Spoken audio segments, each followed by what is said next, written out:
ইস্তেগফারের অর্থ কি বললাম? আল্লাহর কাছে ক্ষমা চাওয়া, ভুল হয়েছে ক্ষমা চাইবে। তওবার অর্থ কি বললাম? ফিরে আসা। এই দুটোই থাকতে হবে আপনার জীবনে। তওবা ইস্তেগফার মানে আমার দেশীয় তওবা ইস্তেগফার নয়, সেটা হচ্ছে তওবা পাঠ করে নাও। দেশীয় তরিকার তওবা ইস্তেগফার মানে কি? আল্লাহর কাছে ক্ষমা চাওয়া মানে আস্তাগফিরুল্লাহ পড়লি হলো। আর তাও বানানো বানানো দোয়া পড়ে থাকে। নবী সাল্লাল্লাহু আলাইহি ওয়াসাল্লামের হাদিসের দোয়া পড়াও তৌফিক হয় না অধিকাংশ লোকের। আস্তাগফিরুল্লাহ রাব্বি মিন কুল্লি যামবি ওয়া আতুবু ইলাইহি। রাব্বি মিন কুল্লি যামবি কোনো হাদিসে নেই।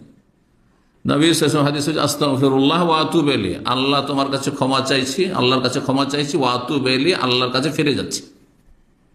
ওয়া আতুবু ইলাইহি, আস্তাগফিরুল্লাহ আল্লাযী লা ইলাহা ইল্লা হুয়াল হাইয়ুল কাইয়্যুম ওয়া আতুবু ইলাইহি, কালেমা তাওহীদের ওসিলায়, লা ইলাহা ইল্লাল্লাহর ওসিলায়। আল হাইয়ুল কাইয়্যুম ইসমে আজম বলা হয়েছে এই নামগুলিকে। আল্লাহর নাম আল হাই, আল কাইয়্যুম আয়াতুল কুরসিতে রয়েছে, সূরা আলে ইমরানের শুরুতে রয়েছে। এই নামগুলি আল্লাহর অত্যন্ত গুরুত্বপূর্ণ। ইসমে আজম কিছু হাদিসে বলা হয়েছে, ইসমে আজম সম্পর্কে আমার একটি আলোচনা আছে। এই নামগুলির ওসিলায়, আল্লাহর নামের ওসিলায় দোয়া করলে আল্লাহ দোয়া কবুল করে থাকেন। এগুলি হচ্ছে আপনার তওবা ইস্তেগফার কবুলের মাধ্যম, সহযোগী।